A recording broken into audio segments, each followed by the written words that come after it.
Alors, bon, là, je vais prendre ma casquette de conseiller financier et je dis, bon, euh, les investissements, j'ai déjà dit, quand, enfin, on ne joue pas à la bourse, tout simplement. C'est que, par exemple, ce que je pense sur le Bitcoin, on le sait déjà, j'ai sorti un titre de musique, là, en tant que musicien, qui s'appelait No Get the Bitcoin. C'était un jeu de mots avec No Get the Bitcoin. Ne prends pas le Bitcoin. C'est qu'il faut pas. Hein, le Bitcoin, c'est un investissement à perte. Ça d'office. Mais il y a un bon investissement actuellement qui est lié aux conditions géopolitiques que nous vivons ici en Europe. Et si vous avez. Bon, il faut au moins avoir 25 000 à 50 000 euros pour que ce soit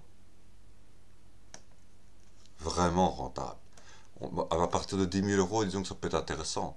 Mais je dirais 25 000 à 50 000 euros pour que ce soit vraiment rentable, c'est ce qu'il faut. Ce que je n'ai pas, ce qui fait que je suis simplement conseiller financier et non investisseur, moi-même. Donc voilà. Hein. Et non, il faut risquer, voilà. Ça, voilà. Mais un investissement à 10 ans, c'est-à-dire que vous mettez l'argent maintenant, c'est maintenant qu'il faut le mettre l'argent, hein, parce que maintenant c'est au plus bas. Euh, c'est plus ou moins au plus bas, hein, plus ou moins au plus bas. C'est assez bas, disons. Les valeurs des actions dans ces entreprises sont assez basses en Europe. Ça concerne l'Europe de l'Ouest, les investissements. Euh, Ces investissements, c'est assez bas. Et mais à 10 ans, donc vous mettez l'argent maintenant et vous pouvez dormir pendant 10 ans. Enfin, grosso modo, ça concerne la guerre en Ukraine, tout simplement. Alors, quelle est la réflexion qui mène? Parce que l'investissement, c'est quoi? Pour ceux qui ne veulent pas aller plus loin dans la vidéo, c'est tout simplement le BTP européen. BTP, bâtiments et travaux publics. Entreprise de BTP européenne de l'Ouest. Voilà. Euh, et ukrainienne installée à l'Ouest. Parce que les Ukrainiens installés à l'Ouest vont revenir en Ukraine par après. On sait qu'il y a des bourgeois qui se sont exfiltrés d'Ukraine illégalement, parce qu'il était interdit par Zelensky de sortir d'Ukraine dès qu'on avait plus de 18 ans et moins de 62 ans. Donc voilà.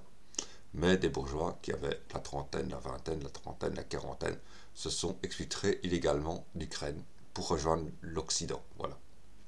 On le sait. Donc ça peut. Ça, voilà. Hein, donc, mais c'est surtout les entreprises européennes qui auront la prédominance, disons-le. À peu près. Hein. Non, mais c'est sûr. C'est à peu près sûr. C'est à peu près sûr. Euh, donc le BTP européen. Pourquoi? Je fais la réflexion suivante. La guerre en Ukraine dure. On arme l'Ukraine, on arme l'Ukraine, on arme l'Ukraine. Mais la question qui se pose, cet armement, c'est très bien, on peut se dire, ah, il faut investir alors dans les entreprises d'armement.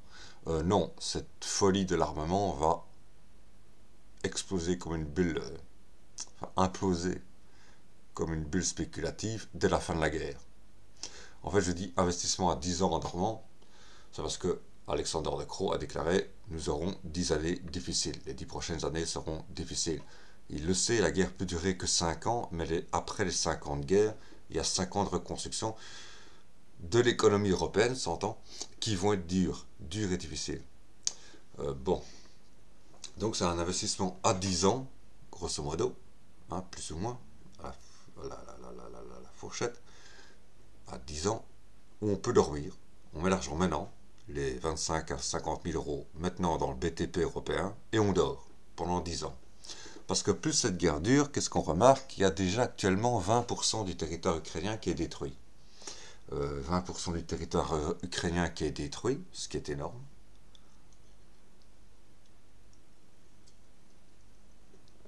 Non mais, je ne sais pas si vous vous rendez compte, 20% du territoire ukrainien détruit. Euh, je sais pas, mais euh, excusez-moi, voilà. Hein. Alors, plus la guerre dure, plus ce territoire ukrainien est détruit. Il sera détruit. C'est pour ça qu'on arme l'Ukraine. Alors que les États-Unis, moins cyniques, eux n'ont rien à gagner finalement dans cette guerre, puisqu'ils sont loin. C'est pas le BTP américain qui va reconstruire l'Ukraine après. Donc ils n'ont pas grand-chose à gagner, à part le prix du gaz et du pétrole, qui fait qu'on peut éventuellement imaginer qu'on décide de vendre du gaz et du pétrole américain plutôt que du gaz russe. Non, ah oui, pour remplacer le gaz russe. Mais comme il y a les plans sur l'hydrogène et tout ça de l'Allemagne, et que c'est l'Allemagne qui décide en Europe, ça contrecarre les plans américains. Mais aux États-Unis, ils discutent avec Poutine. On l'a appris récemment, Joe Biden, dès le début de la guerre, et jusqu'à aujourd'hui, continue à discuter avec Poutine. Il y a des pourparlers avec Poutine. Pas avec Poutine, mais avec les diplomaties russes, quoi. Hein. Bon, voilà. Hein, bon. C'est le jeu de la diplomatie, quoi. Alors que les Européens ne veulent pas discuter avec Poutine. Les Européens qui pourtant font partie de l'OTAN ne veulent pas discuter avec Poutine. Ils ne veulent absolument pas discuter avec Poutine. Bon. Mais pourquoi? Parce qu'ils veulent que cette guerre continue.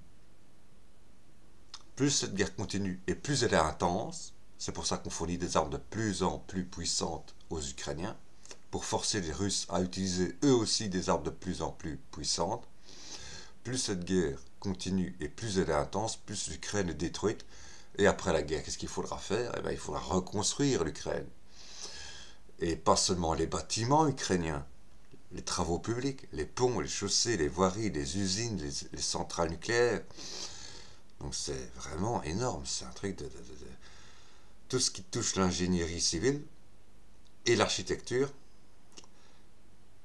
et le bâtiment. Donc en fait le BTP, hein, le bâtiment et travaux publics, le génie civil en règle générale, va devoir être reconstruit. Il faut donc parier. C'est même pas un pari, c'est une évidence. C'est même pas un délit d'initié. Je n'ai aucun politicien, je ne fréquente aucun politicien. On m'a pas dit, ah tiens. Mais regardez. Lorsque Poutine proposait des pourparlers avec Zelensky, Ursula von der Leyen et les Allemands, en règle générale, disaient non, il ne faut pas y aller. Et il continue à dire non, il ne faut pas discuter parce que ce serait faire gagner Poutine. Ah oui, bah oui, on préfère nous avoir le plein, les 100% des contrats de reconstruction. Parce que forcément, l'Ukraine pour reconstruire va demander à qui de se reconstruire? Aux Européens. Donc voilà. Donc je crois que c'est tout. Hein. Donc un investissement à 10 ans, où on peut dormir pendant 10 ans, c'est le BTP européen. Et ça va durer pendant pas mal d'années parce que, évidemment, les Ukrainiens n'ont pas d'argent, vous allez me dire. Ils n'auront plus d'argent. Oui, mais comment vont-ils payer ces bâtiments? Par les loyers. Par les loyers. Juste. Et il faudra faire attention. Il faudra retirer cet argent du BTP européen parce que cet argent va rapporter beaucoup par la montée des cours des actions, forcément. Hein. Mais après les actions vont redescendre. Alors là, il faut choisir. Soit je garde des actions pour avoir les dividendes des entreprises. Il faut voir si les dividendes sont intéressantes. Hein, là, c'est vraiment un plan investissement. Hein, bon, voilà. Là, c'est pas un plan jeu bingo sur le Bitcoin, par exemple. C'est vraiment un plan d'investissement qui rapporte. Voilà, dans le sens toujours, on ne parle pas d'investissement. Donc il faut voir si les dividendes des entreprises sont assez importantes pour garder ces actions malgré qu'elles diminuent, ou si on revend toutes ces actions d'un coup et on dit bon, basta quoi. Voilà. Mais là c'est plus pour l'investissement, on pourra proprement parler. C'est que les Ukrainiens n'ont pas d'argent pour payer directement les travaux de reconstruction, d'autant plus qu'ils vont probablement devoir de l'argent au niveau de l'armement qu'ils auront acquis. Donc ça va leur faire des dettes déjà à la base. Ils partent déjà avec des dettes à la base. Et donc, c'est que par les loyers. Ils devront payer les loyers aux entreprises qui auront construit leurs bâtiments. Notamment pour l'habitation. Mais pas que l'habitation. Mais entre autres l'habitation. Et les usines et tout ça.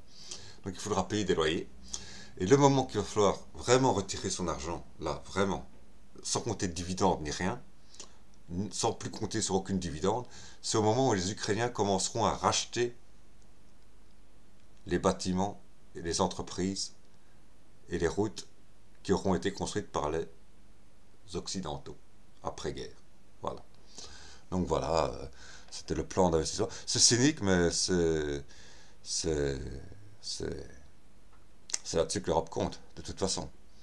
Euh, quand Alexander De Croo déclare les 10 prochaines années seront dures, oui, parce que, voilà. Mais après, on sait que c'est bingo pour nous. On sait que c'est bingo pour nous. Cette guerre, c'est du cynisme, et voilà.